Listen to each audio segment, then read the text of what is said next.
Hello, everybody. Welcome. Happy holidays. Welcome. Today we have Ian Jackson, watercolor painter extraordinaire. As usual, every Friday.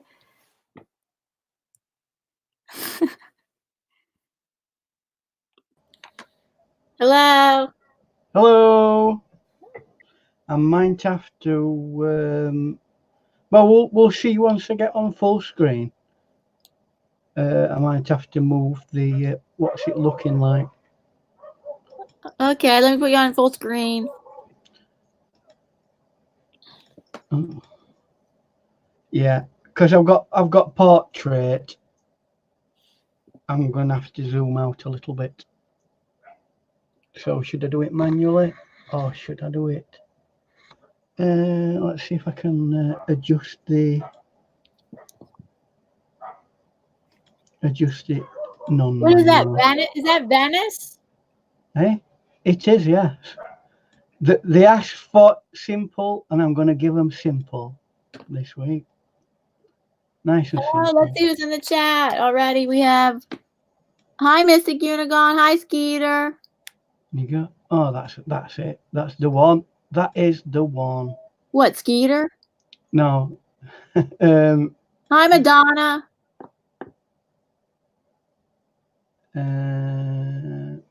Oh, wait a minute. Here is. And Sexy Alf. Oh, there you go. Don't miss Carolyn to be free. And Noodles live in New York City, February. What?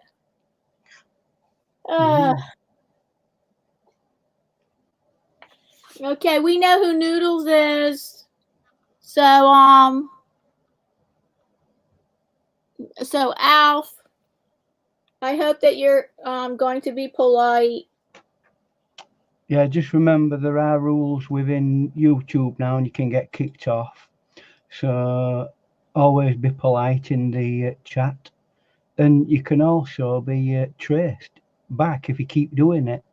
If you're a persistent troll, you will be traced eventually and kicked off, and so they should be. I hope so. Well, that's what YouTube says that they're going to be doing.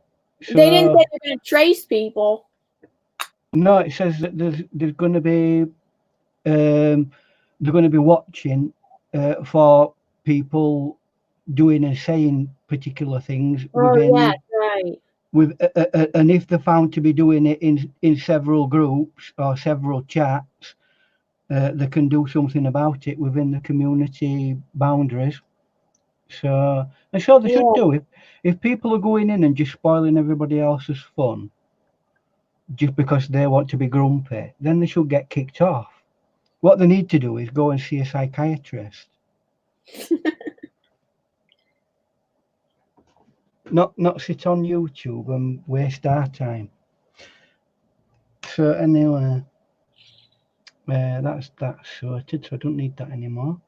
Need not anymore. Oh, wait a minute. I'll just check to make sure.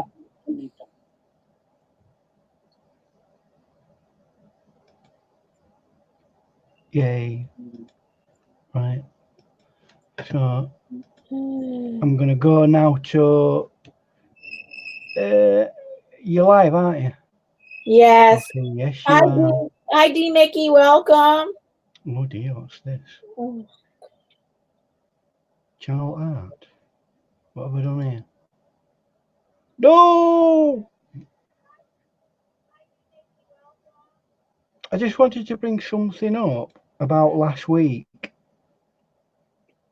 Yes. Last week, it was going funny, weren't it? The quality. Oh, yes. Last week it was not clear. It's towards the end. Right? No. Towards the end, it went better, didn't it? No, and I don't know why. It was like it all the way from beginning to end. No, you look at the very end of it, and it cleared up a bit. I don't know why. You don't know why?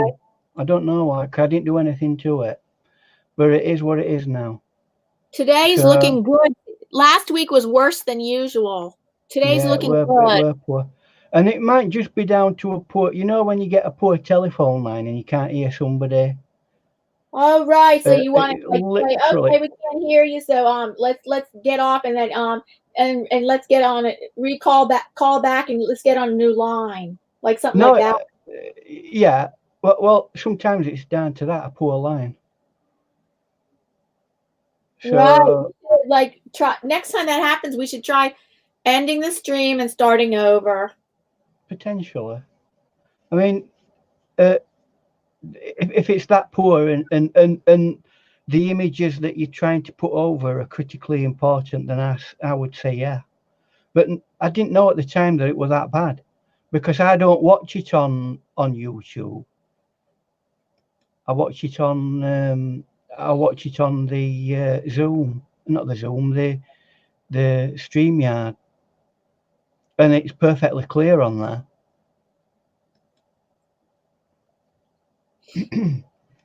Right. Still so this is Venice. This is a picture of Venice, right? Venice, Italy. It is, yeah. So I'm just going to pop chat out and then get rid of my YouTube, and then we're done. Have you visited Venice?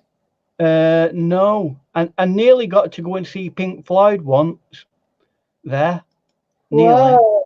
Oh, that was cool. Didn't quite work out. I got offered some tickets to go and watch them.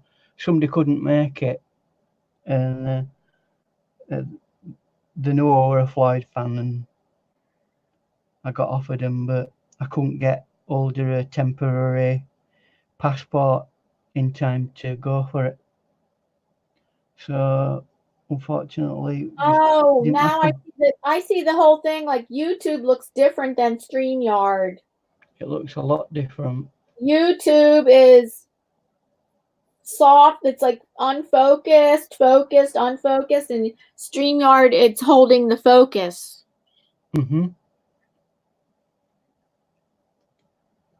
Oh boy! So once you start painting, maybe that's going to be better. Well, what it is the live facility on YouTube. It crunches it down to it throttles the quality of the video. Yeah, but it has to do with your bandwidth. That's the problem. Well, yeah, that's it. It's trying to look for 720 quality, and it can't send it at that level, so it throttles it down. So that's the reason why that's why I don't do lives. So, but I do other videos, as was the case the other day, which nobody watched. But there we go. Oh, you're not feeling well. Thanks, Carolyn, for your best wishes for my hours, and okay. Are you getting on with that? Are you anywhere closer? Yeah, I'm closer. Yeah, but 140 hours to go. 140 hours. Wow. And I did last Saturday for my birthday. I did a mini marathon for 8. No, was it 8? Was it? No, hold on. It was like 6, 7, 6. It was like 6, 7. No, it was 5.5 hours or 5.5 hours, 6 hours, and whatever. I'm not going to keep doing marathons. So I mean, I thought that that gave me 48 hours. Oh, Chrissy says I watched your video and it was great. Is Chrissy here with us? Wait, I don't see Chrissy. Oh, maybe I don't see her yet. Let me see. Hold on. Who said Chrissy? It were a personal message on my Facebook. I don't know. She must be lurking in the background. Okay, Carolyn. I hope you feel better. Sorry you're not feeling well yet. Oh, thanks for listening. If you're gonna, you can listen. Thank you.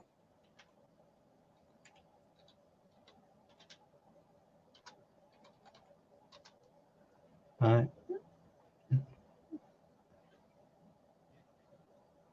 Oh, apparently Chrissy is eating. So she's not with us. She's probably sat watching at the moment. So anyway, let's crack along as best we can. So No, Alf, I don't know who you're talking about. Nevin. I never heard of Nevin, and I'm pretty sure Carolyn is not going to New York City. She's right here right now. Carolyn, are you happen to be going to New York City in February and meet up with Noodles? I don't think so, right? YouTube is lying. Have we actually got any moderators in at the moment? No, only me.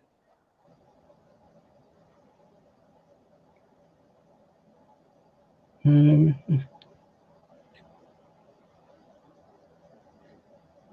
done. Okay, Alf. I'd like to hear from Carolyn. We were meeting up with Cliff, the other Bobby's friend. Cliff, you're talking about maybe? Okay, I don't know. Anyway, no faffing about, everybody, because at the end of the day, we're not here to talk about who's meeting up with you. We're here to have a fun time doing some art. So that's what we're going to do. Okay, Cliff in New Jersey. I'll just keep. I can, since it's not anything. It's not anything obnoxious or whatever. Like out of. I don't have to interrupt your chat. Yeah, but let's not interrupt your tutorial. I mean, let's not. I'll talk to you in the chat. A stressful environment around something that's supposed to be we're chilling out this evening. Chill out time. Chill out time, Alf. If there's any personal messages that you need to send on to people about what you're doing or what you're not doing, do it on your personal messaging. He or she says, sorry, go ahead. Sorry, go ahead. Because I mean, unfortunately, I don't know why, but we ain't got no. I'm normally a moderator, but I'm here doing this, and we ain't got any other moderators here at the moment. Or is it? Well, I have a bunch of I have like 20 people. It's like designated moderators. That's okay. I have my eye on that. We've got Mystic Unigon in. Mystic, yes, Mystic Unigon. You're a moderator. There you go. You're head moderator today. So Al says, please start the art. He doesn't want to interfere. It's not that people are interfering. It's just that we've got a limited amount of time to get on with things. Oh, hi, Green Wizard. He's a mod. Gracie Shack's here. I know she can't stay long. No. Okay. We got Green Wizard and Gracie Shack as mods in here now. Oh, hi, Green Wizard. Hi, Gracie. Hi, all. Right, so I'm going to wet as is. Right, I can't remember who said last week, can we do something simple? But I want to talk about simple. Really? I never heard that. Okay, go ahead. Last week, I don't know exactly who said who it were, but let's talk about what is simple. Yeah. What is simple? Can we define simple? Oh, yeah. Well, I can tell you something that could be done maybe in an hour or less, even 2 hours. It just depends. Depends on where you are. Like in this live stream, if it could be done in what is simple? Everything I think you do is pretty simple because you do it in 2 hours. Yeah, but you can do complex things in a short amount of time.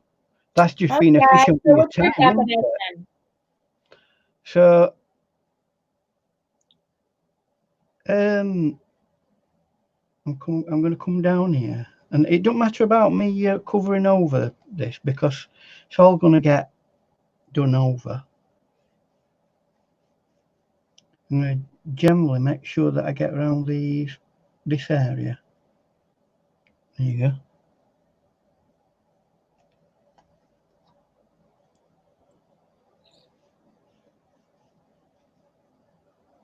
So Gracie says sometimes simple is the best, in her opinion. yeah, having a simple approach to a piece of art, especially when you're talking about watercolors, is a good way of communicating, isn't it? If you try to be overly I think simple is for me is doing something within the boundaries of your technical and physical boundaries. Right. Simple for you is going to be different than something that's simple for somebody else. It's not something that you can actually say, oh, this is simple, and everybody can do it. Most people might be able to. Unless it was something super, super simple, and then really everybody could do it. I mean, well, but then again, I've come across people who say, well, I can't even draw a straight line. No, they can use a ruler. Yeah, but that's not drawing a straight line, is it? I'm sorry. Yes, it ruling is. a line into it. Sorry. Oh, yeah, fair enough. That is. Fair enough. I taught children for 25 years, and I don't want to put obstacles in their way. If they can't draw a straight line, I give them rulers, because I don't want them to be feeling like I can't draw a straight line, so I can't participate. No, you can participate. You can draw straight lines, and you can use a ruler. So I'm from that mindset. So thing is, with a straight line, there's no such thing as an absolute straight line, is there? I mean, finitely speaking. So you might be able to get something that looks like a straight line, but even a laser with a laser line can be off by fractions, measurable fractions, dependent on how light bends in an atmosphere. So but we're not talking about that, are we? We're talking about basic things that we can or cannot do. Yeah, we've all got a minimum set of skills that we could say, yeah, that's basic, but we would expect people to be able to do them. I mean, there are situations like it would be hard for somebody who has limbs that are, they've got no limbs or something like that. It would be hard for them to do something that we consider to be easy, because we've got facilities as hands. Some people have got hands, but have got such poor and high coordination that they might as well not have hands. So it's down to what facilities you've got, and the knowledge of how to do it is what I differentiate between something that's easy. I always find it hard when it's something that I've not done before. So that's a key factor. So to some extent. Oh, wait, we have a question from Gracie. Right. She says, is your if she's asking, is your palette, if your palette is Winsor and Newton? Yes, I'll show it you, because I've not. Cotman watercolor palette. No, it's my Winsor and Newton professional. It's actually in this palette is in a Cotman palette, but I took the Cotman student paints out and I put some Winsor and Newton professional half pans in, and that's what I use it for.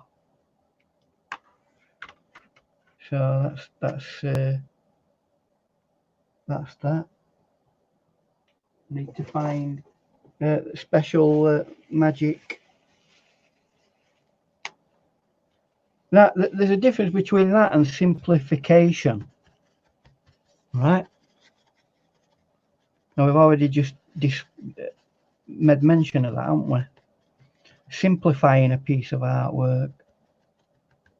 Like if you talk to me and you say, "Oh, Ian, I can't draw," well, learn techniques and get used to techniques that help you draw things in a simplistic way. And then once you've got the background knowledge of that, then you can start drawing things more technically and more accurately. And it's about building up experience.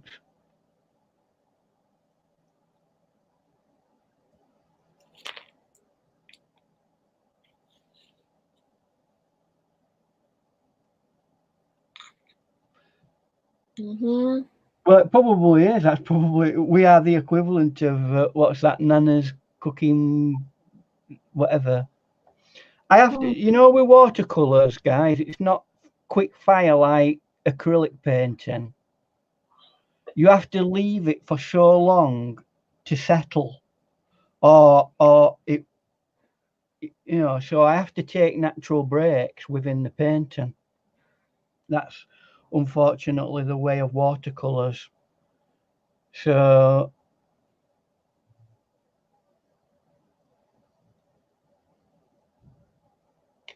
I know what I haven't got. Why I'm going a bit slow is because I've not got my image up. Oh,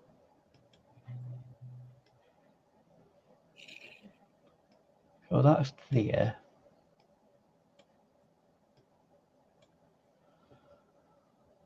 Right at the bottom of there, it's got like a bit of a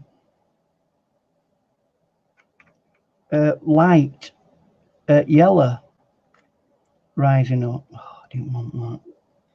Just a second. Absolutely what I don't want.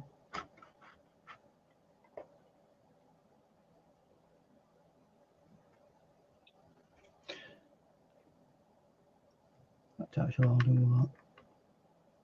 So around here,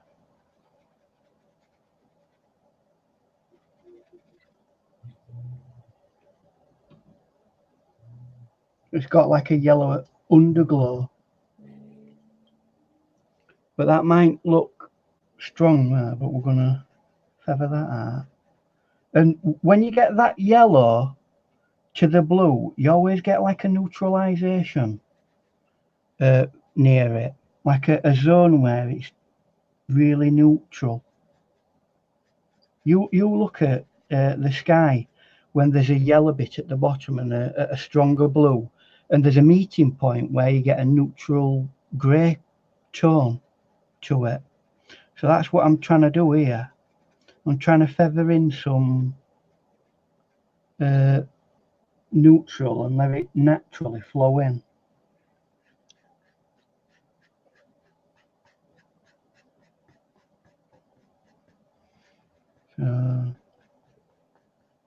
You gone quiet on me? We're having some trolls in the chat. Are we? Who is it? And I'll get rid of them. What? We're having some we have moderators in here now. I got my moderators in here now. Right. Well, just kick them out because we ain't got time for them. They were given an opportunity to be nice and they've chose not to. Get them booted out because we ain't got time for them. Mm-hmm. And if I have to, I'll step away from this and I'll come and I'll kick them out myself. Oh, hi, Craft Beer Pours. How are you doing? Oh, now I remember the beer that I was drinking last week when you came on is a beer that my husband gets. It's 60-minute Dogfish IPA. Dogfish 60-minute. Oh, IPA. They have the craziest name. So it's Dogfish Head 60-minute IPA. So Craft Beer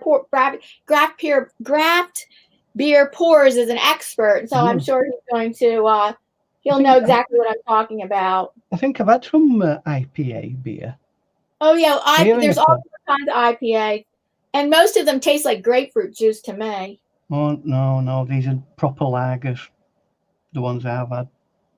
Proper Well, unless lager. you just don't, unless in your taste bud you don't think so. Oh, that's a big one. Yeah, that's a big one. Yeah, that's a popular one. The Dogfish Ale 60 minute, right? So I'm putting like a turquoisey kind of feel there as a basic. Craft beer pours. Do you drink different beers and ales like every weekend, like trying them all out for your channel? Is it like wine tasting where you put it in your mouth and swill it around and spit it out? No, he drinks it. Well, that's what it's meant for. I'm just Craft saying. beer pours. You should go to his channel. Yeah, he tries out. His whole channel's about trying out the craft beers. Very nice. Yes, he sure does try to. Wait, craft beer pour. Did I tell you about? I forget. Did I tell you about the purple monkey the purple monkey dishwashing beer with dishwashing monkey beer? They have this craziest name, and it's chocolate peanut butter dark beer. And you cannot really taste the chocolate, but you can really taste the peanut butter in it. And then about a few weeks ago, I had a beer that I forget the name of it, and I could really taste the chocolate in it. And I can't remember what it was called, but I could really taste the chocolate in the beer. But the purple dishwashing monkey, it's supposed to be chocolate peanut butter beer, but I could only taste the peanuts in it. I'm just going to wait until that's a bit drier before I start doing anything else, so we can generally chat. So, what's your rant of the week this week? Rant of the week. We got out to rant about. Or is it peace on earth this week? Well, I'm not gonna rant. Rant of the week. It's a regular thing that we do on this. I could say I'm going to rant against the trolls. Trolls. No My trolls. rant is about the trolls. Well, you know, if you're going to go live, you're going to get some dumplings who'll come on, don't you? You know it. It's just part of the. I don't know.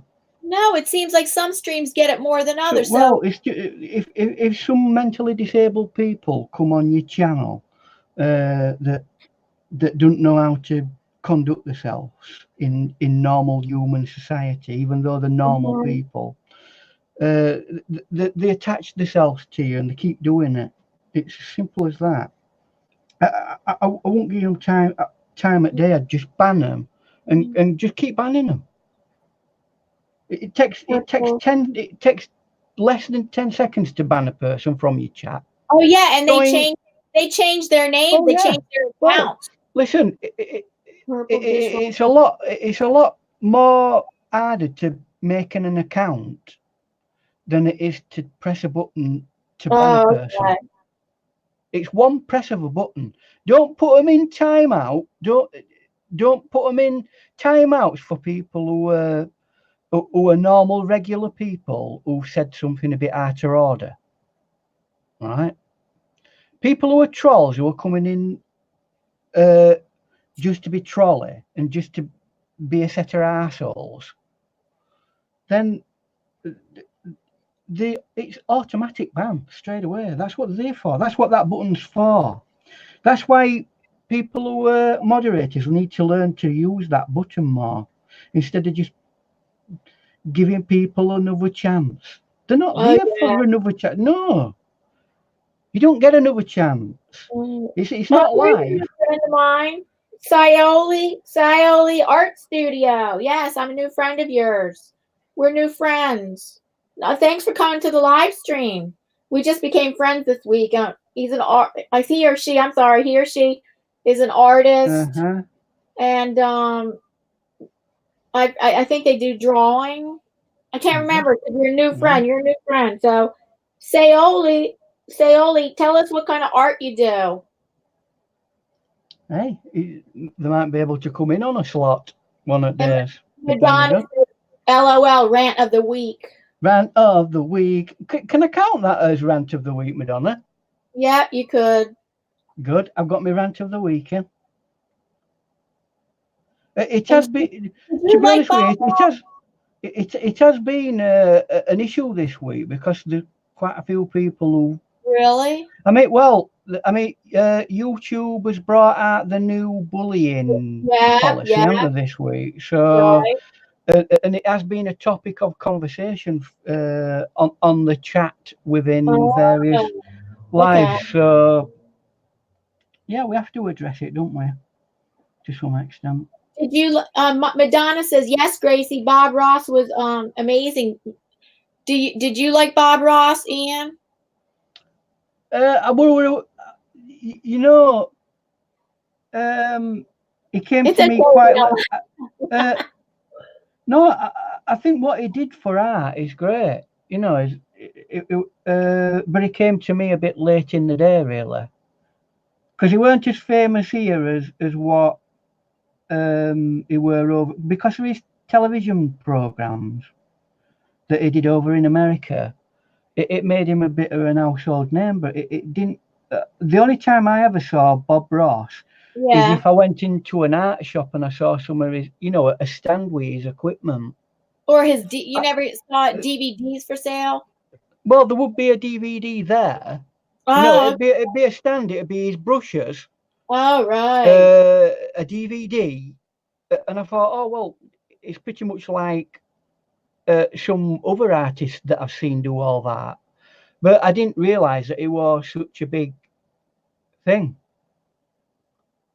But obviously it was. But it weren't a creative environment that I was that interested in at the time either. Acrylics. Oh, right. I was just moving away at the time. I was moving away from painting oils, and I was moving into painting watercolor. Oh, so Sayoli, art friend, says he or she, I'm sorry, paints in acrylic, but is trying to learn watercolor. Well, I mean, the other point of this is you can paint in acrylic, but you can paint in a watercolory kind of way. That's the advantage of acrylic. You can actually paint in a very watercolory kind of way. If you paint on watercolor paper, you can paint just like you would do a watercolor. In fact, I did one this week that nobody's watched, apart from Chrissy, who's watching. Nobody's watched? I'm ranting, sorry. 'Tis a season to be ranting. 'Tis season to be ranting. Really? What? 'Tis a season to be ranty. Ranting.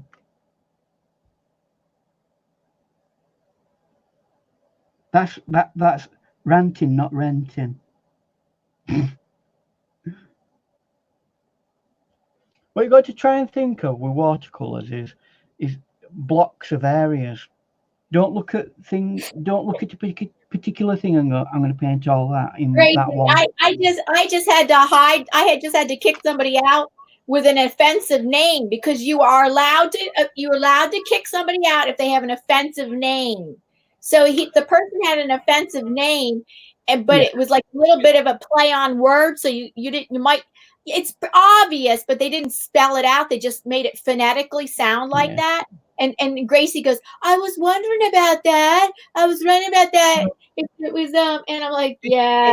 Well, and again, that's something that YouTube said that they're going to address. Borderline people who push the boundaries of the community rules are going to be heavily watched, aren't they? Well, I hope so.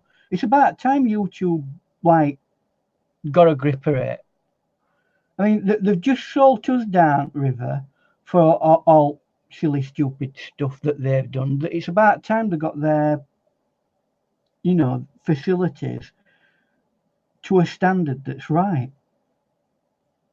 Well, I hope they follow through on what they're saying, really. Well, they've said a lot of things in the past and not done it. If it's not financially worth the, well, if they're interested in their platform going forward in the future, they've got to. If they're not, then it'll just fall to pot and it'll vanish like a lot of other platforms. And people, in 5 years' time, people will go, "You what? Oh, I remember that. People used to go on it." You know how many different programs have gone down the pan? Well, no, YouTube's been around for 14 years or so. Well, it's holding strong. It is at the moment, but it's got a lot of things that could push it over the edge if it doesn't if it don't respond and react appropriately to its base people who use it. I mean, at the moment, I'm getting really annoyed at the amount of adverts that are going on.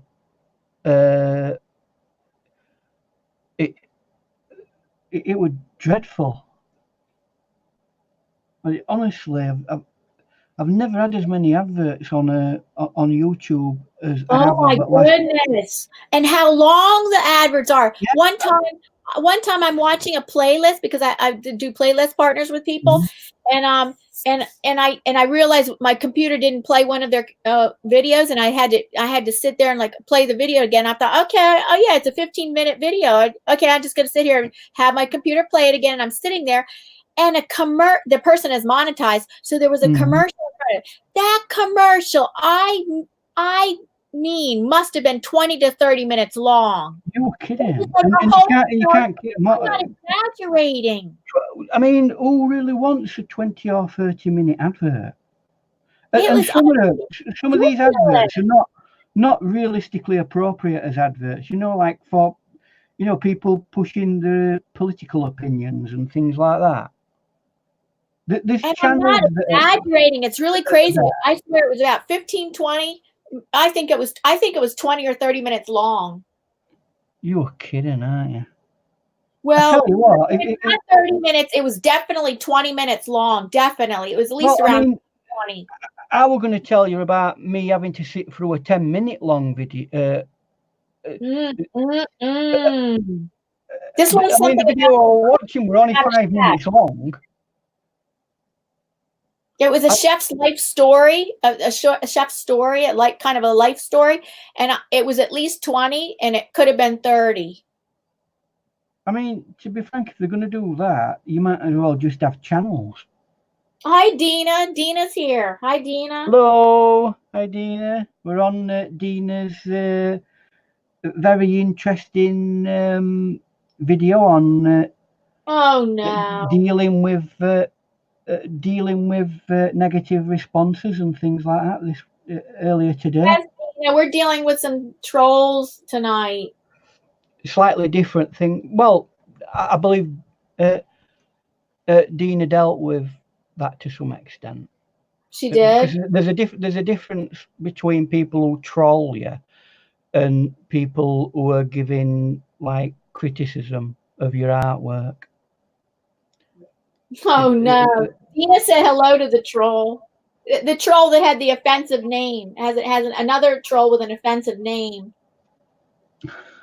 Wow. Yeah, Dina, some of these adverts are crazy long, almost a whole show. It is. Some of these adverts are almost like a whole show. I watched it, and I watched it for myself with my own eyes, and I couldn't believe it. I don't mind, but they've got the audacity to directly after the 15-20 minute advert, they put another advert on for a couple of minutes. Think, what? And this is just like for a video that's 10 minutes long. You know what I mean? And you think, I know, you're right. I know exactly. Anyone really think that they're going to be able to get away with that for very long. I'm going to come down the gondola. Are we allowed to call it gondola? Gondola. I thought it was, well, gondola. Gondola. Is there anybody who's been to? I know there's some proper culture buffs in the group. So is there anybody who's been to Venice. Venice? Do they have them anywhere else other than Venice? I lived 6 weeks in Italy, in Rome. I lived 6 weeks in Rome one summer. Well, almost visited Pompeii and Florence, and did not make it to Venice. Can't believe you didn't. Did you go to Florence? Yeah. I'd be happy just going to Florence, me. Yes, Florence, wonderful. Yeah, it's lovely, Florence. It looks lovely anyway. So I've deliberately left. They're both blue, right? But the background blue is quite light, so that gives me space to do this very blue but dark. So you get that high contrast, and that's what gives the painting its like pow factor. Pow factor. Dina says she's been several times to Italy. I've been twice to Italy, but she's been several times to Italy, but she sadly never to Venice. No. There's that island just next to it as well that's interesting. Really? But what's the name of that? It don't get an awful lot of because Venice being the big place to go. There's an island that and all houses are painted really vibrantly bright colours. Oh, okay. It's like going. They've done away with uniformity, like a lot of Mediterranean. Oh, that's nice. But all the other houses, like, and guess who's been to Venice? Gracie. Gracie's been to Venice. Oh well, I expect Gracie to have gone to Venice because she's a proper international jet setter. When did you go to Venice, Gracie?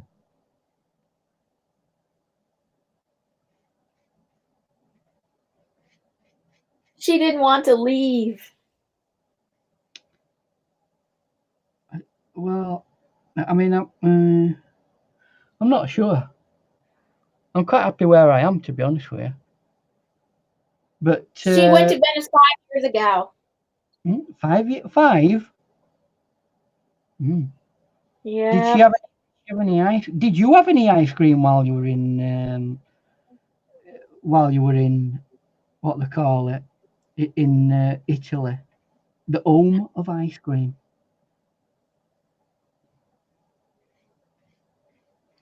Now, is it called ice cream? Yeah, we call it ice cream. Yes. Yeah, but in France, is it called German gelato? Oh, in Italy they call it gelato. Is that a different thing to ice cream, though? Well, yes, it's a little bit different. It's more like an ice crush. Well, I don't know. I'm not right sure. No, gelato's not like a slushy crush. Gelato's more like of a more compact ice cream. Right, a stiffer ice cream. Well, what we do with our ice cream is it's very very soft dairy, isn't it? Scoopy ice cream. Oh, and Dina says to tell you that your sky is sublime. Well, thank you. Do you know what? We're painting simplistic and today, so everything we're doing, we're not doing like super. So all you have to do with that is put a strong amount of paint on, wait a short while, and then just blob it off with some, and it gives you a really spectacular looking cloud. And in the actual painting reference image, the sky is completely clear. But I believe in this, it makes it look a lot better, having some cloud in it. Because we're gonna get this to a stage where it's. I think I'm gonna go back to some darker paint now. Let's see if we can. Because what I want to do is, it's going to be dark, but I don't want it to be universally absolutely black. If you know what I mean. I want it to be built up from all sorts of different colours.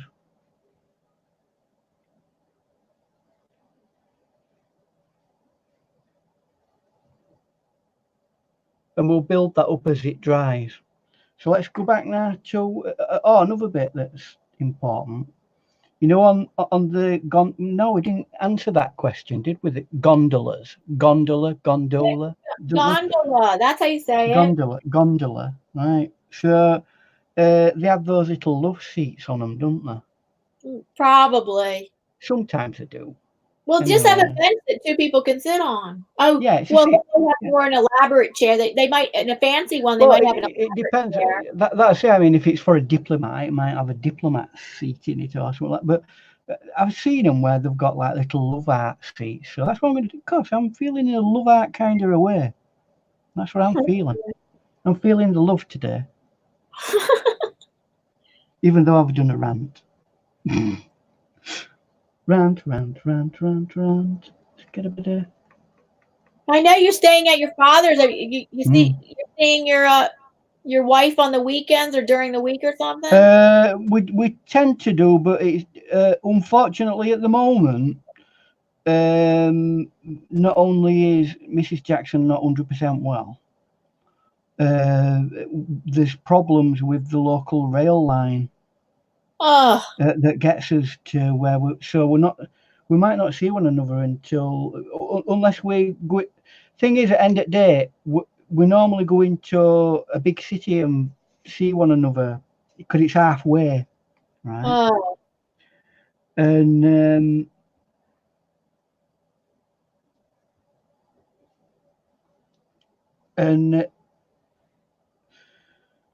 that's what we do.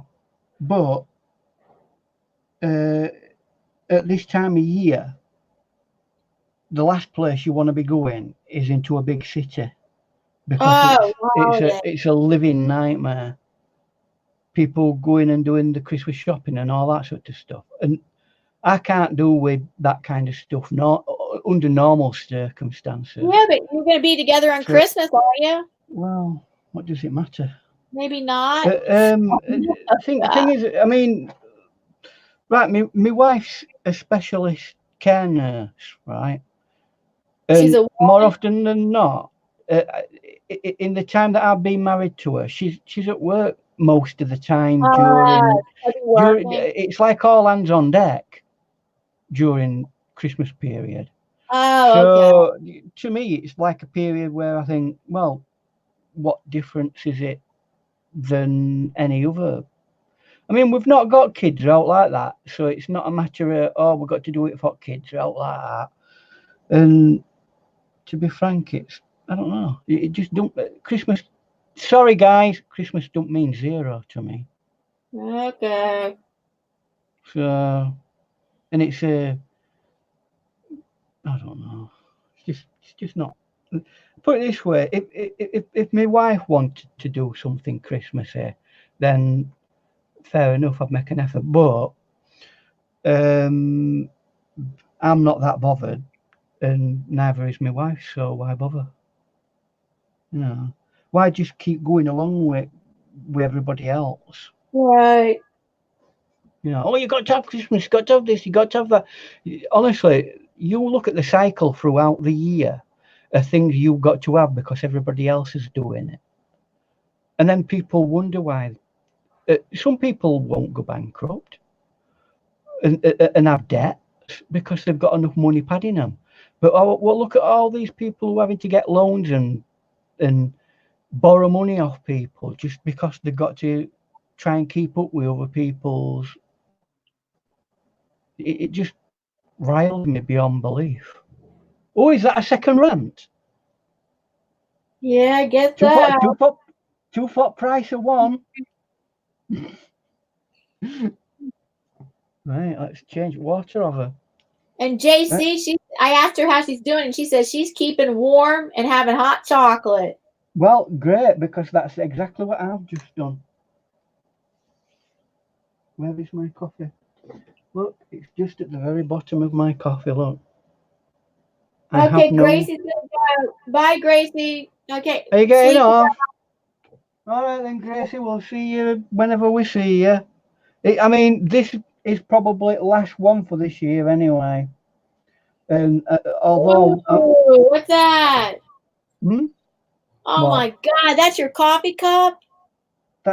Yeah, it's had hot chocolate in it. It's residue at the bottom of it. Oh, okay. It's very frothy, creamy coffee. Hot chocolate. And every time I have it, it's like a bomb's hit it. Because I put milk in the microwave and it just froths up and it goes all over. But I don't care because it tastes nice. So anyway, that's my excuse. So that's what happens. Once I've done this, I'll probably go down and give it a good rinsing. Leave it to soak for a bit. You'll go where? I said I'll leave it to go and soak for a bit. Oh, right. Okay. Right, a little bit. Okay, take care, Gracie. All right then, Gracie. Right. So, in the background here, there's another gondola. Right, but I'm not going to be doing it blue. I'm going to do a very dark silhouetted colour. Just a bit of... And none of this is overly complicated. I've deliberately done this painting specifically to show that you know, it doesn't have to be complicated. It can be an interesting image. Is that another gondola? Gondola, yeah. Well, it's the beginnings of it. And what I found with them, the background.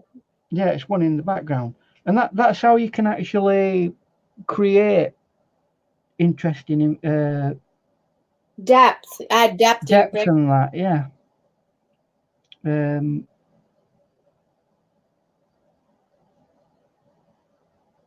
Like that. See if I can pull up a bit of that.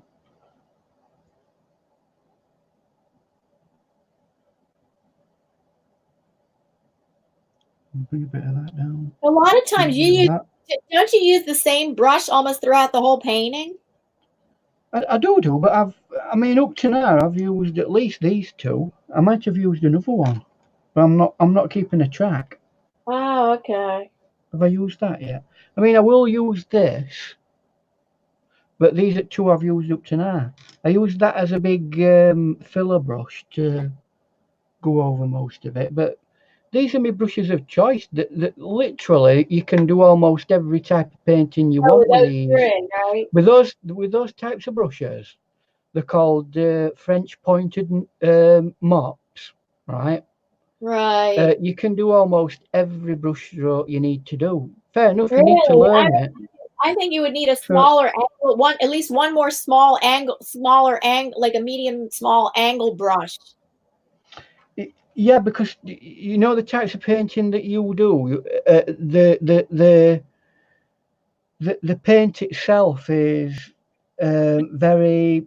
It's a much more heavily applied brush, so those brushes need to be a lot more stiffer and have a lot less more flexibility. No, when I've been paintbrush shopping this past week, and all these brushes, I'm trying to buy certain, because I didn't have any filbert brushes at all. So I was trying to buy some filberts, and I was doing paintbrush shopping on Amazon, and almost all the brushes were saying, these brushes are good for oil, acrylics, watercolor, and gouache. And I'm like, what? Softer brushes are better for watercolor. You want a stiffer brush for acrylic. You do. It depends on what you're doing with it. I mean, to be frank, when I'm painting a heavy-bodied brush, I tend to use a hog hair brush. Right. Not necessarily as much when you're painting acrylic, because there are other. I tend to go towards with acrylic man-made brushes that are very heavily and tightly packed, and have very short, you know, very short ends to them. When you're using it for heavy applications, it's easier to control something that's got a stubby end than it is that's got a really long fine end. Like, I mean,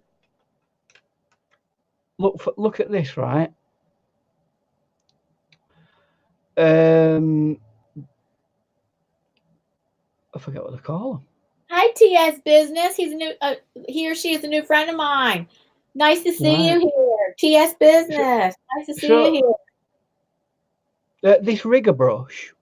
Oh, right? Yeah. Right.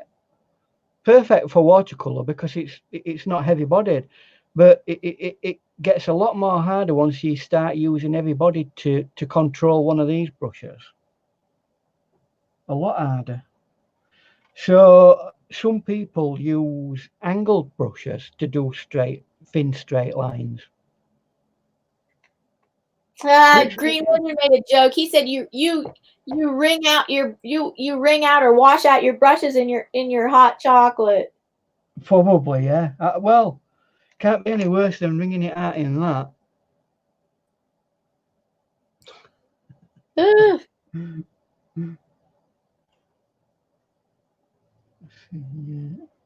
Oops.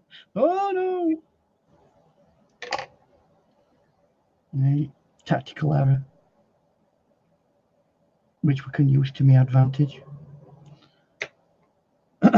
Right, so I've got this brush here. One of the newbies. Oh, it's another newbie? It's one of my newbies that I've just bought recently.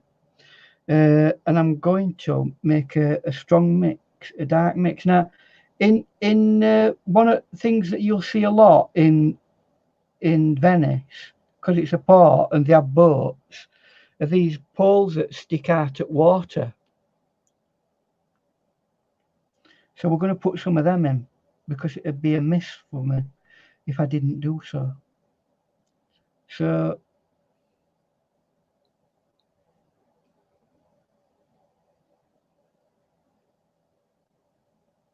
we'll come back to that.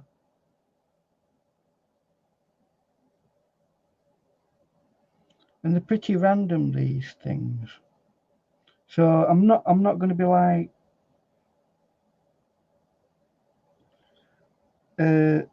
placing it exactly. I'm just gonna. That's the new brush you're using? Yes, these are new brushes. Was it expensive? 3 of these came to £1.50. Ooh, I think that sounds inexpensive. So what's that? That's like about $2.20 maybe. Really? So you're not gonna have like hairs falling out like while you're painting? Every brush that you get that's made from natural hair, which this is, right, will initially lose some of their hairs. They will do. It's just the way it is. After that, it'll settle down and you won't get any. So that's my gem. But then again, you've got to look after your brushes. If you don't look after them, if I leave that overnight in some water, then it deserves everything it gets. It'll die on me before I even get to use it. But some people do. They're quite abusive with the brushes. So, but that's life. It's the way it is. I'm going to put another layer in there. Looks like Gracie's still here. I thought she left, but her name still pops up. She may still be here. I don't know. Unless she's not she's forgot to switch herself off. So here as well, we've got another gondola, 3 gondolas for the price of 1. And again, I'm going to just like do it as a silhouette, because all we're doing is simple today. And that's a way to be able to create watercolors. Look at things as connected silhouettes. Does simple mean like you're going to probably finish it faster? Well, there's not much more to do. I mean, I've got to do. All right, we're going to end early. We'll probably end early, right? Well, it depends on what time it is. It's like 10 o'clock now. We might be finished for about half past hour, maybe. But it don't mean to say that we have to end there. There's plenty to talk about. So I hope, anyway. I hope I'm not boring people to death.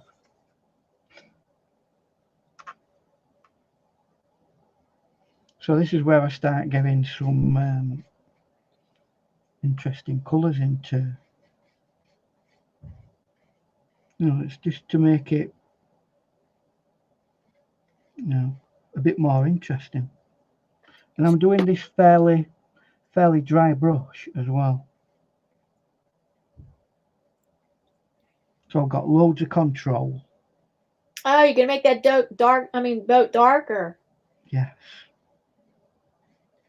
Right. That'd be. This should be. At this side, strangely, it's light. So I'm gonna hold back on that.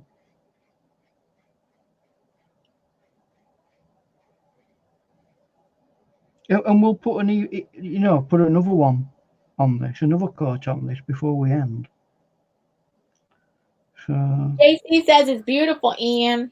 Thank you, JC.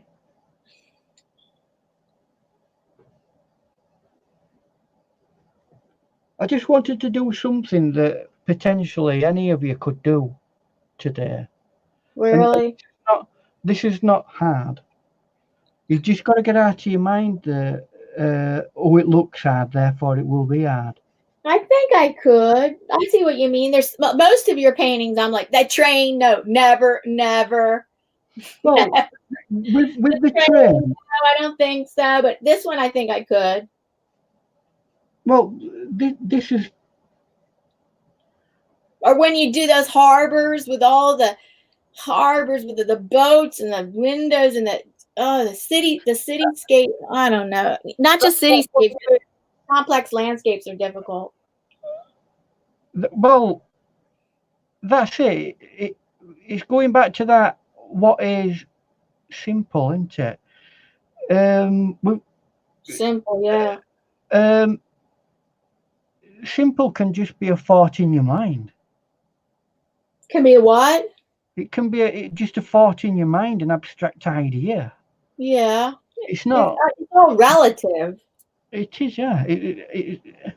For me, I found it really hard looking for an image that it were any more simpler or any more harder than anything else. It's how you interpret something that makes it simple. Yeah. How you break it down into its less complex form that makes it simple. Right. Everything's got an element of hardness to it. It's just, are you gonna make it hard for yourself, or are you going to simplify it by following certain principles that will help you to do a piece of art easily? And that is about experience and learning about what makes a particular art form easy or not. Fair enough. It takes the hardest thing in art is having the patience to go through it all and get to the end of it. It's having the patience to get to the end of it. Yeah, and it's not easy. enduring. We live in a world where people want instant gratification. They want to pick up, go to a shop, pick up some brushes and some paints, and suddenly, all of a sudden, the world's greatest artist. Well, it don't work like that. It takes a long time to get to know how to use equipment, and then once you've got to know how to use it, then you can learn to express what you want, and then maybe one day you might be good at doing art. And that is literally the cycle I've had to go through my entire life to get to it. I don't know about you. What's your have you found that you've needed to endure as an artist? Yeah. Oh, TS Business says beautiful painting. Well, thank you. Yes, I have to. A lot of times I don't get it the way I want it to be, and Exactly. but I've been doing it almost a lifetime. I've been making art. I've been dedicated to being an artist like since I was a teenager. Yeah. And I have tons of frustrations, and then I just keep going. I keep trying it, and then I have some successes, and then I have frustration. I don't want to say failures. I have frustrations, and then I have successes. The thing is, with a lot of art, when it comes to success and things like that, is it's sometimes down to what is flavour of the month at this moment in time. Like I could paint a masterpiece, and people might think, yeah, boring, seen it before. I could paint a whimsical unicorn and get thousands of views because unicorns are flavour of the month. Yeah, So you never know. It's just like that. So it's the way it is sometimes. That. Well, then you have to think about like a professional artist that might have done a consistent style over their career. Yes. And they stuck with that. They stuck with that style over the years, and it prevailed. It prevailed, and they got success with it. They stuck with that style.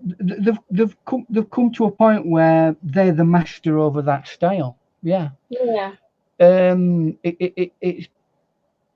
It's a good way of doing things, but it can lack flexibility, can't it?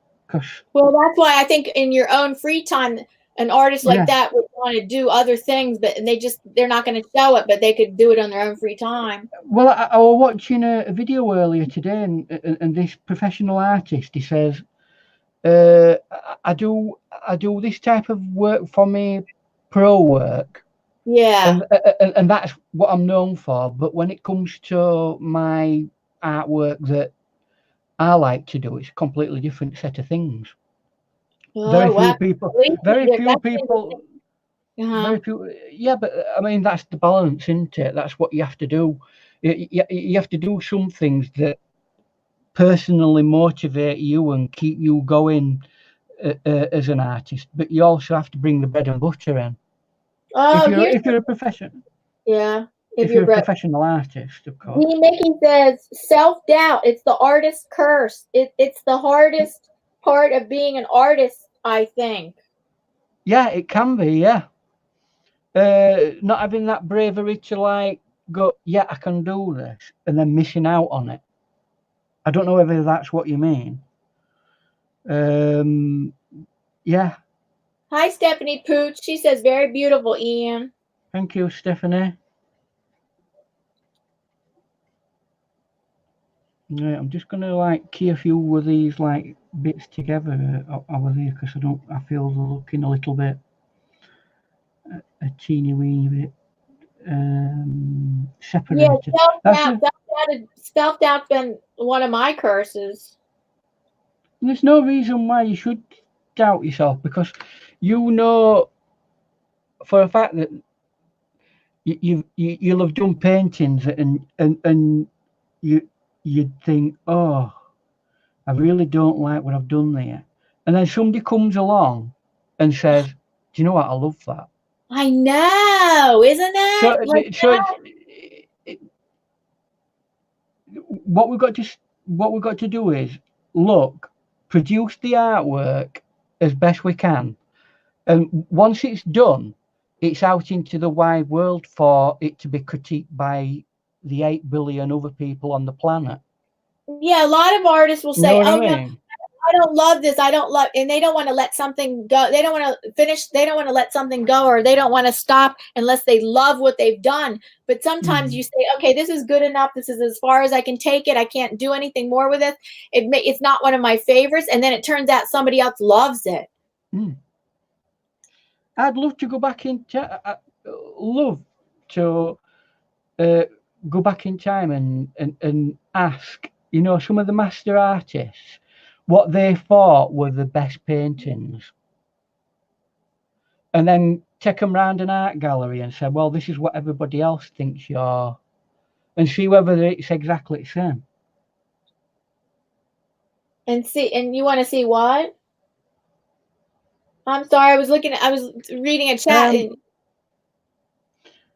Take you a would master artist who's you know, a master artist who's got his or her paintings in a, you know, in one of the major galleries, you know, one of the big artists, yeah. and take them round have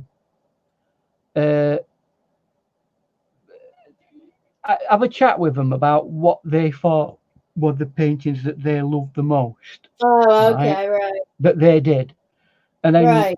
take them round and say, well, this is what contemporary artists feel about your art now.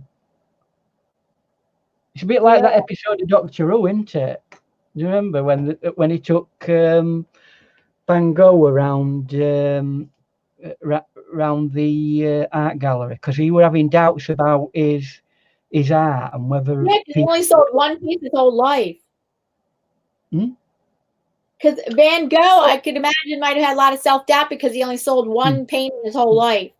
But you got to take that in context. Just remember who were around at that time, highly established impressionist artists. I know. He was friends with Gauguin. He was friends with famous artists. So I would think he might be doing okay because he was friends with famous artists. Well, he might have been pally and friendly with them and what have you, but again, it's down to those other artists. They had teams of people selling art for them. He probably didn't.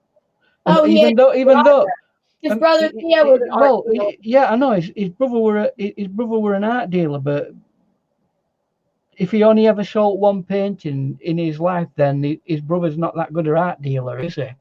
I guess. You know what I mean? And he was, or is it that they didn't he was see? an artist for only 10 years. Van Gogh was only an artist for 10 years, from age 27 to 37. So would you consider Van Gogh a natural artist then?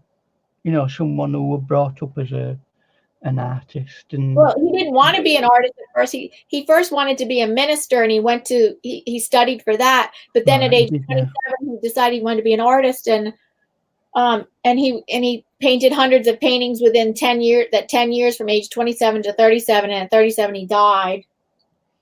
Do you think people in his time got what he was doing? I mean, we do now. In context, they didn't get what he was doing. No. In context, we do now. We get it. But there's always one person in a generation who does something so radical that it's considered to be distasteful. Yeah. And yet later, when people look back at it, they go, wow, trailblazer. That's how history deals with people. Think about the banana duct tape to the wall. Well, I mean, I weren't far. Whoa, look at that! Back then, nobody appreciated that. Well, I've got to say, although it was, I mean, ridiculous amount of money that it was paid for. Yeah, right. Yeah. But it doesn't take away from the fact that it's a performance piece of art, and somebody's come up with a concept. it's a concept art piece. Yeah, that's right, conceptual. So it did its job. Look how many people are talking about it now. It did its job. That's right. And it's not like he just came out of nowhere. No. He's consistent. He's been doing art like that since the 60s. His whole career of art has been like that. It's not like all of a sudden he just decided, No. oh, he's been a watercolor painter and all of a sudden he's going to duct tape a banana to the wall. That would be inconsistent. He's consistently been that kind of artist since the 60s. I mean, I would respect him more if he were capable of doing, you know, a Michelangelo, or, you know, the type of artist I respect is someone who can, like, do a masterpiece and then move on and do a piece of modern impressionism, and then next do a sculpture, and then next time do a pencil sketch. You know what I mean? Maybe not master of absolutely everything, but somebody who can demonstrate skills in a broad level. I think he's making a commentary on the art world, the way that people are told, people who don't know much about art are being told, like, this is art, so buy this, use all your money, and you have money to earn, and now, and it's some kind of commentary on that too. It were a definite satire. Yeah. Obviously, I mean, if he wanted it to be a serious art piece, he could have just painted the banana, could he not? You know what I mean? Oh, well, supposedly he debated about that for a whole year, whether he was going to make it in resin, whether he'd make a sculpture of the banana, whether he'd make it in bronze, and then he just decided to go with his original idea, make it a banana. I think it makes more of it makes more sense to it being a normal banana, though, doesn't it? Yeah. Because it's the fragility of the banana that is, to me, appealing. Right. The fact that it's going to be there for like a couple of weeks at best. Couple of days, unless you bought it at unless you got it when it was really yellow. Well, you can buy them when more often than not, when I go to the supermarket these days, they come green. Oh, green! You're right, right. And you have to wait a week before they're like ripened up, before you can eat them. And if you want it for banana bread, you have to wait until they go virtually black. Well, not black. Not black, but it's supposed to be healthiest to eat the banana when it has the brown spots on it. Yeah, just as it's going brown. But for banana bread, which I do like. Oh, you need it black, right? No, it's not black, but well ripened. They said just overripe for banana bread, but never use it. Never use a normal. I don't know. Me and Mrs. Jackson made some banana bread with normally ripe bananas, and it just didn't have that feel. So.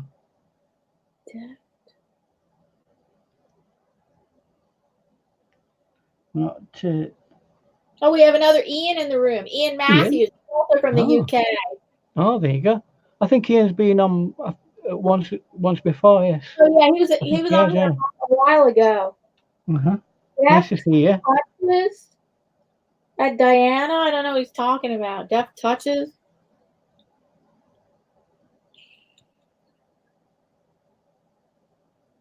So I'm just putting some detailed tonal values in, but I don't want to be putting too much in, because that's supposed to be slightly backgroundy. If you start putting detailing in there, you've got to start doing it here as well, or you don't. Or it looks silly. So now, with this brush, I can go. And this is one of this is one of the good things about one of these brushes. I'll be right back. All right. I'm left all on my own. Oh no, I'm watching the chat on my iPad. Oh yeah. Yeah, I'm gonna keep. Wait, let's see what Ian Matthews just is on. And again, he's here now and again, time zone permitting. Ian Matthews, are you from the UK? Is that correct? You're from the UK? Okay, I'll be back. I'm still watching on my iPad. Right.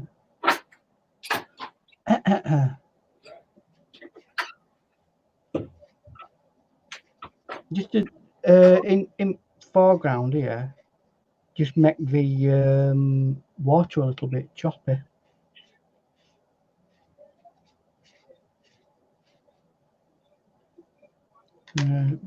That brush I'm using there gets bullied a bit when you put it down on the so I'm gonna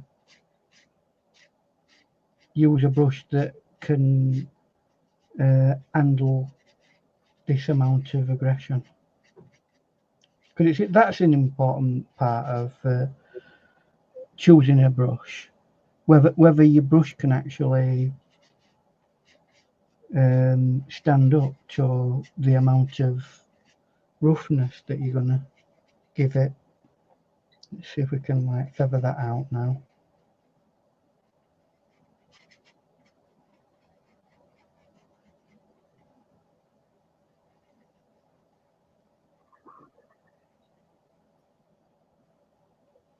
Let's see if I can get some neutralization in there. It's important to get a little bit of.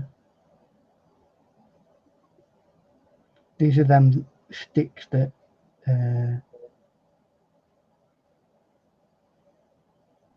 stand up out of the water.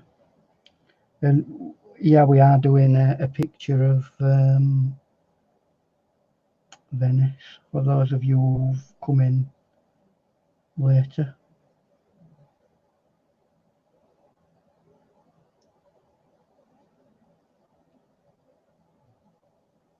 And the point of this painting today is to keep it very simple and not do anything that anybody couldn't really have a go at.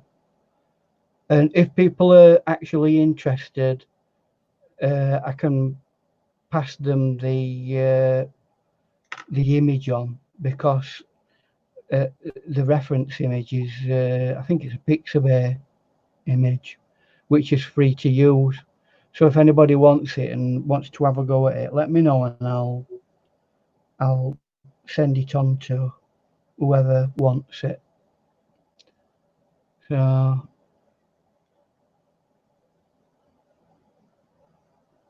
I think really last thing to do is get the really dark stuff in. Now this area is dry.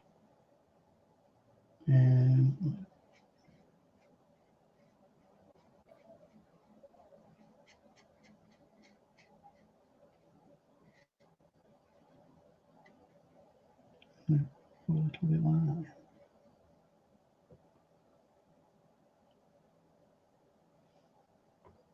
I'm going quite brush strokey today.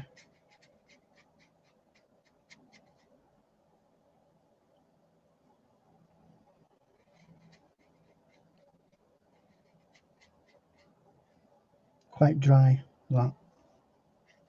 See if I can drag a little bit more of that as a shadow.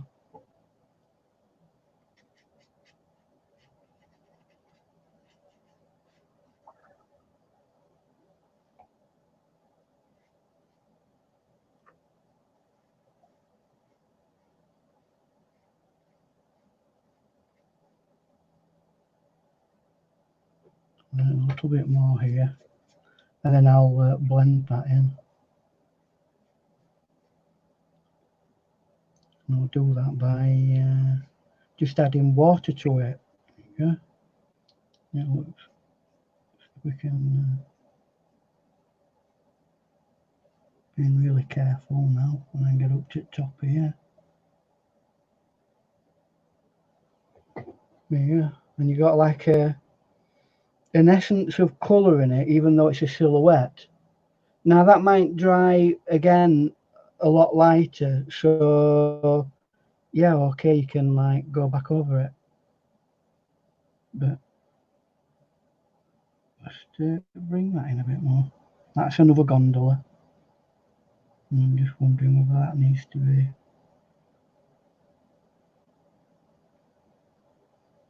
So that you can see some sort of.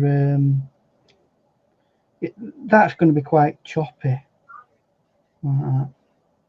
So you're not going to see anything specific, but there may be a little bit of a reflection coming this way. So, like, dot it a little bit like that. And then see if I can bring that down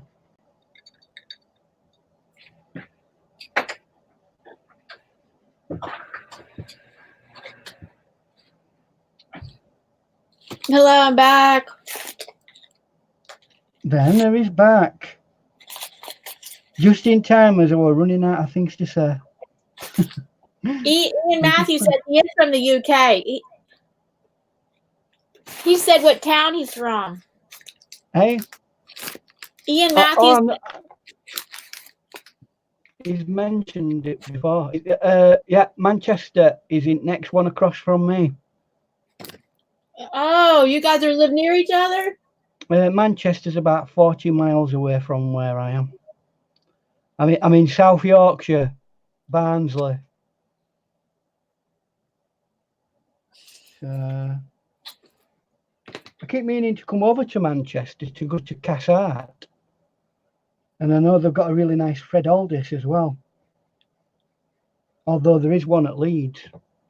So that if I ever go to a Fred Aldis, which is an art shop, I tend to go to Leeds because that's the only place I can go to buy art nowadays. Decent place.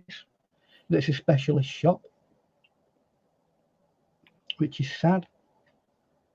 So I have to end up buying stuff online, which is not great. That's what I was say. You don't buy stuff online. I try not to. I don't know. I'm a touchy-feely person. I want to have a look at the product and see whether, you know, it's all right. It's all right buying online and it's convenient and all that sort of stuff. But if you're not sure about the product itself in the first place, you need to know whether it's the one for you. So, and I know you can do research and all that sort of stuff. I know. Sometimes, but yeah. Actually going and having a look at it and seeing whether it's I don't know, it's part of what you do when you're an artist. Having a good look at your tools and equipment. And that's why I like to go to a shop if I possibly can. Ian Matthews says he's unsure as to what is the cargo in the gondola. Well, it could be any. Oh, that, do you mean?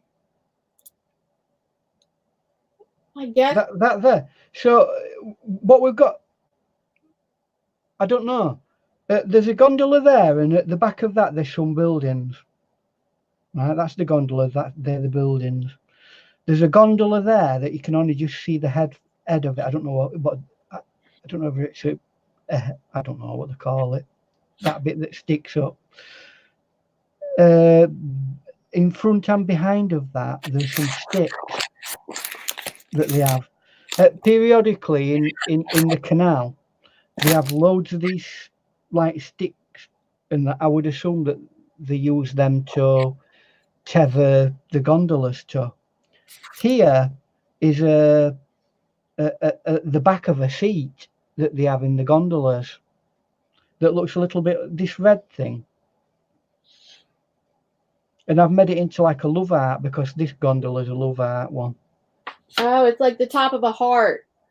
Yeah. You know, it's one of them romantic ones where you get two little seats. Well, it's virtually one seat. It's for a boyfriend and girlfriend to go on a romantic gondola right ride.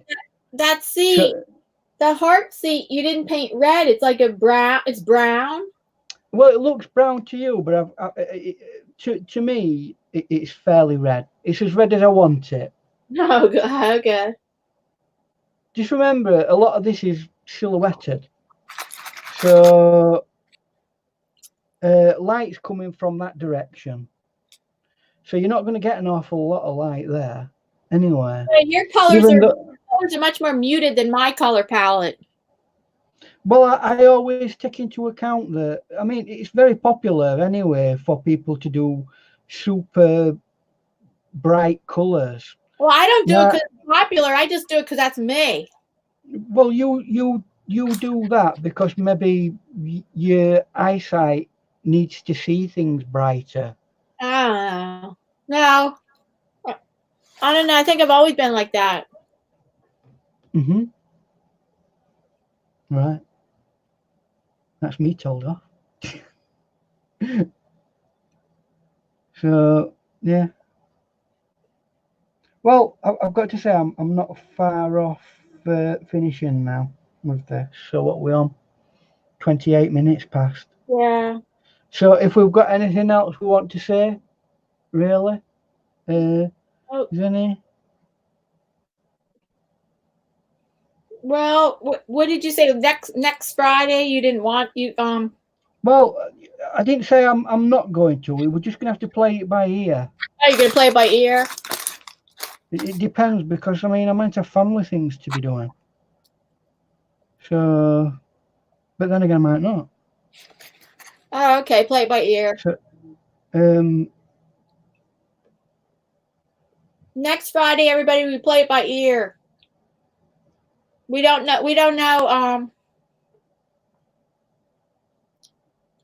Because I probably can, but we don't know if I mean, all I'm saying is other people have got. I mean, you might have something to do. It's it's right in middle of what? Yeah, that's the 28th. Okay, wait, that's going to be the 27th. I mean, well, I'll just go and have a look. It's that, isn't it? Next Friday is the 27th. Yeah, I'm pretty sure. Well, it is actually. It's in between celebrations, isn't it? Yeah. I mean, had it have been the 26th, I would have said no because yeah, that's Boxing Day, and that's everybody's Boxing Day, right? You know, to be frank, it's a dead day, isn't it? Yeah, we don't celebrate that. But well, no, it's not that people don't celebrate. It's just I know everybody. you celebrate it. I know. Your country's Boxing Day. United States, we don't celebrate it. Don't you have a day off after Christmas? Not all employers give that. No, we don't recognize Boxing Day. You were kidding. No. It's a national holiday in England. I know, not here. Strange. But it doesn't matter now. So if it had been that day, I would have said no because, to be frank, we just give it. It's a day where we get, we just rest after an hectic period of Christmas. But I'll see. In the internet universe, I think it's becoming less and less relevant because we're more of an international group of people. You know what I mean? And yes, some people celebrate this, some people celebrate that.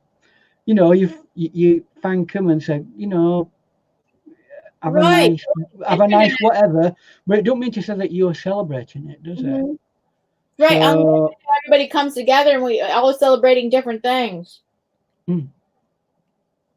So I mean, in that sense, because we're different in as cultural backgrounds, as the years go by, I think people's idea of celebrating specific things might fade away. Because of it might do. Oh, maybe a long time in the future. Maybe. I mean, celebrations are always going in and out of fashion. Do you know in England before the what they call the Reformation, there were over 700 celebrations a year, and various different religious celebrations. and they were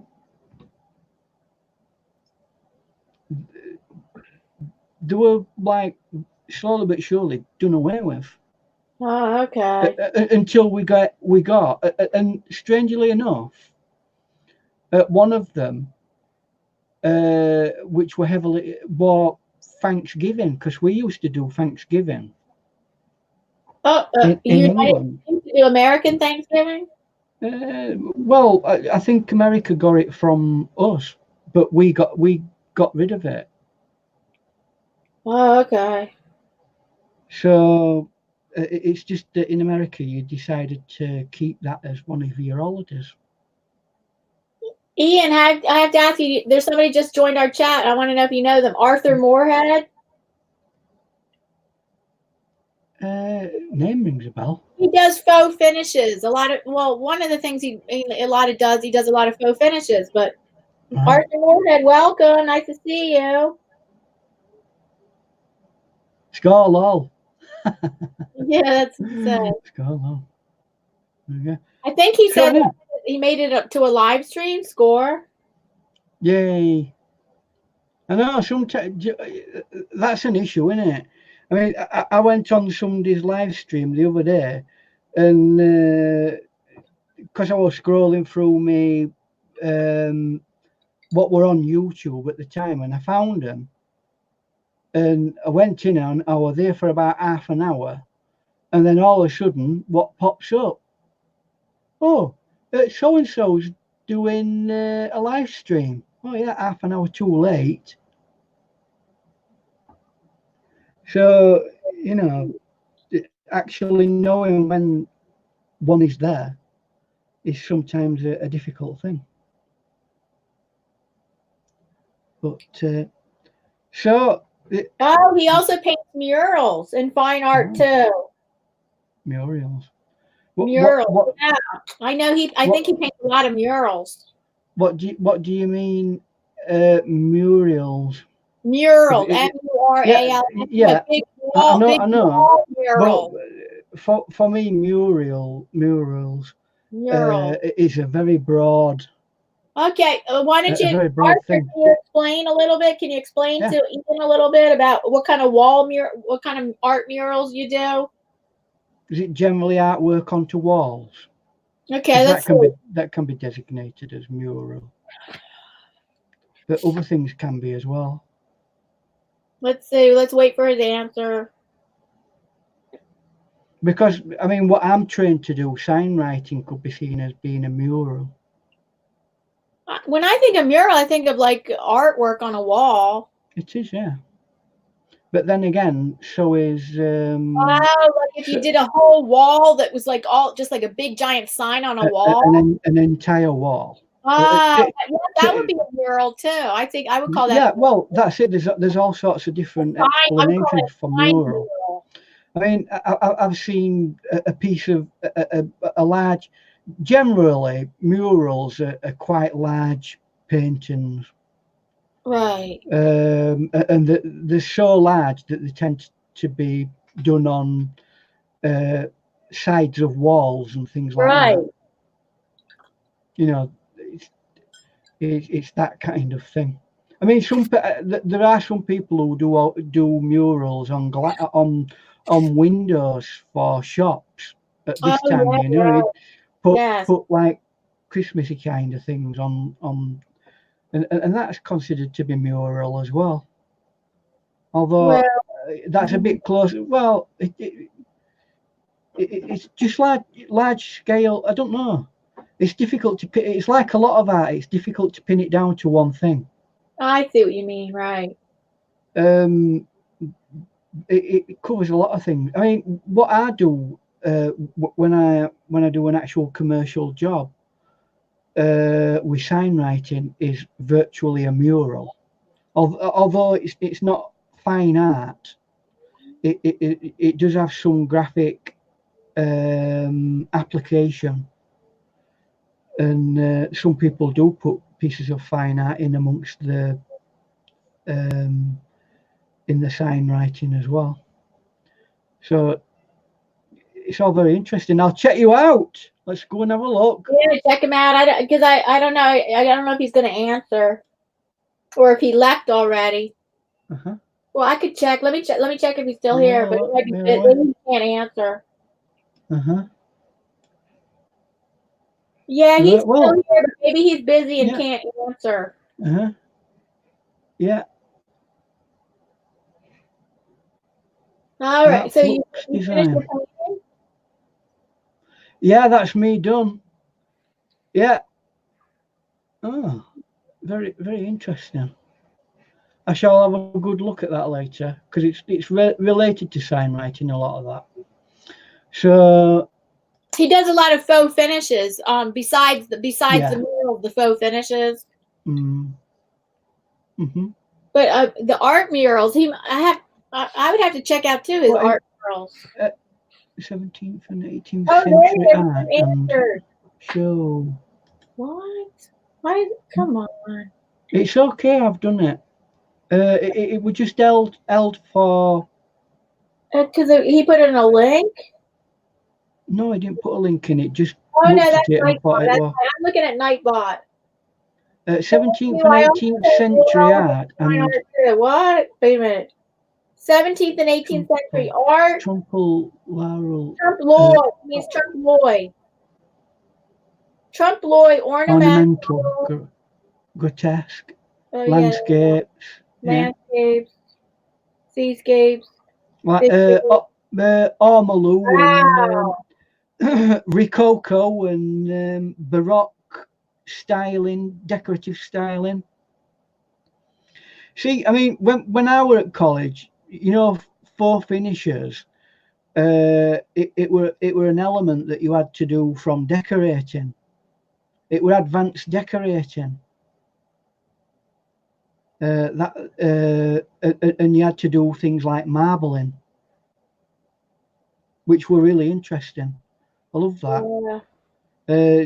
Actually, getting a fluid, you know, a piece of board, and you know, a little bit like what they do with paint pours, and all the colours like slowly blend into one another. Yeah. A tiny bit like that, although it is a completely different set of techniques. You work it dry. Okay. And you feather things in with a special feathering brush. But that's about as close as I ever got to doing like for. We did a little bit of advanced decorating, which is what, and another advanced decorating finish was French polishing and varnishing, so that you got a consistent varnish finish on your surfaces when you painted them.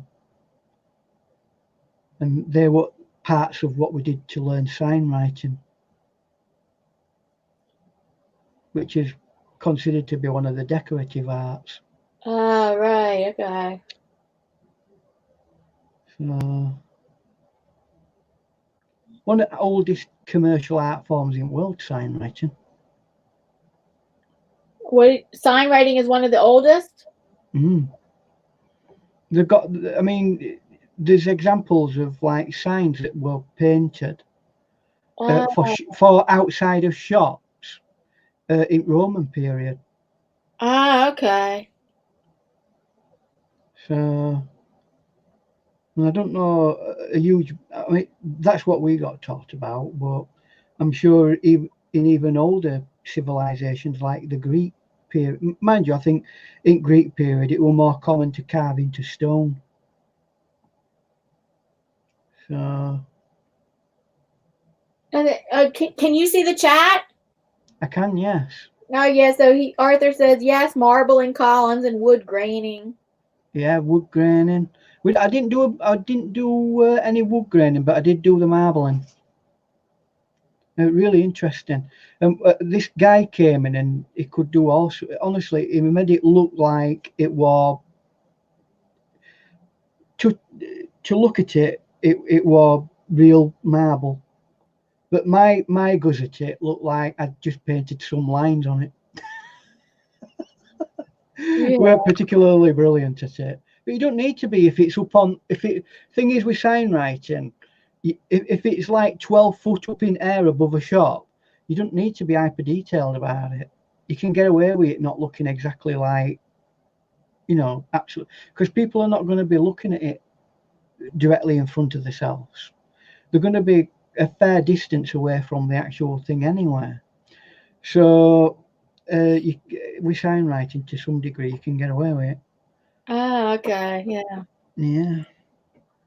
Not that you shouldn't try your best to do things, but you shouldn't be like stressed out if something doesn't look exactly like a masterpiece. That's another thing that we were talking about with Dina earlier today. What, on this chat? Hey? On my chat or on another chat? On Dina's. Oh, this morning. Okay, yes. Yeah, this morning. So, well, you guys were talking about what? Not necessarily trying to make everything perfectionist all the time. Perfectionist, you said? Well, it weren't a key thing within it, but there were one or two discussing the fact that we shouldn't really be, you know, every time we do a piece of art, thinking it's got to be a Michelangelo. You know what I mean? Right. Yep. Because it depends on how experienced you are with a particular art form. I could do a really good watercolor painting, and then I could be asked to do, I don't know, pastel for example. I've not done a pastel for 10 years, so I might make a dog's dinner out of it. Huh. Yeah, unfortunately, half of you did. We've done with the painting, and we're just wrapping up now. But if you want to go back in a bit, when it's all properly uploaded, you can watch it. It's about an hour and a half, the painting. So yeah, we're wrapping up now. Yeah, so so I'll just get back to you during the week about play it by ear. So, next week well, next Friday is a middle day. 2 days after Christmas. We should be okay. I don't know what we're doing yet. I might do something. I might do next Friday or not. I might do something very whimsical, like a snowman. Oh, that's cute. Yeah, something cutesy. Because I've not done anything like that for a while. You know, cartoony and cutesy. Yeah, okay. I might do. I don't know. It depends how I feel.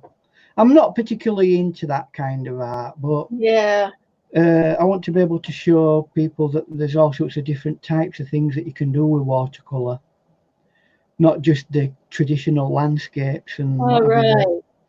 I did this because at the end of the day, it's, you know, fairly simple. I were asked to do something simplistic, and that is something that anybody can have a go at doing. These aren't difficult to draw. Right. And if they are difficult to draw, there's plenty of things that we can do to easily draw it. And if anybody wants the image, I can get it them. They just have to message me on Facebook, and I'll give them the image that they can use for their own picture. Arthur says he's seen several of your videos and he really enjoys them. Oh, thank you, Arthur. I haven't done as many as I thought I was going to do this year. I could have done about 35.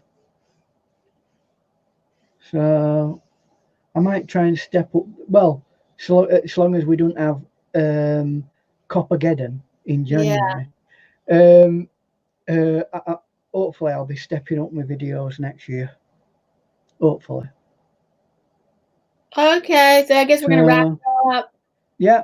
Well, we're gonna wrap it up, and it's for next Friday. Everybody, it's we're playing it by ear, and we may or may not do next Friday because it's between the two holidays, the two Christmas and New Year's, between the two holidays, and we're not sure if we can do it next Friday or not. Mm-hmm. So thank you so much, everybody, for being here tonight. Thank you to my moderators. Thank you those people that are listening but couldn't participate in the chat. Thank you to new people that new friends of mine that came on my live stream today. That's nice. Nice to see you again, Arthur. Mm-hmm. And Thanks my for coming along. New friend, Celia Cioli Art Studio. Nice to see you. And TS Business is a new friend that visited today. Okay. Okay. Have a good evening and have a good weekend. Time of the day, yeah. Oh, Merry Christmas or Happy Holidays. And all that sort of stuff. Yeah, Happy Holidays. Assuming that you're doing that thing, because you might not be. Yeah, if you're celebrating Happy Solstice. Some people that's coming. Oh, wait a minute, what are we on? Hey, just think, just on a positive. Let's leave on a positive. After 21st, which is tomorrow, days start getting lighter. Yeah, I know. The days start getting longer. That's right. Yay. The days started getting longer on starting December 22nd. The days start getting longer. It's like in the summer on the first day of summer, the days start getting shorter. No, it's 21st. That's kind of a bummer, but anyway, in the summer, the days still seem pretty long. So 21st of June. Yeah, the 21st of June. Summer. Right at the 21st of June, then the days start getting shorter again. Shorter. Yeah, that's it. So, but at least we still have pretty long days in the summer anyway. Yeah, it's a slow, gradual wind down. Yeah, it's slow. It's very slow and gradual. It's a 6-month project. Yeah, Merry Christmas, Cioli. Cioli Art Studio. How many have we got here today with us? Merry Christmas, Happy Holidays, Happy Winter Solstice, Happy Kwanzaa. Those are a lot of things that different things that people celebrate. Happy, just having a great day. Okay, yeah, just having a great day, yeah. Great day. Doesn't have to be a special celebration. Just have a great day. Yeah, that's right. Okay. Mr. Positive after three rants of the day today. Mr. Positive. 3? I only heard 2. Oh, fair enough. 2. One weren't really a rant. Oh, okay. Go on then. So, because I'm that positive. That's good. Bye, everybody. Bye-bye, all.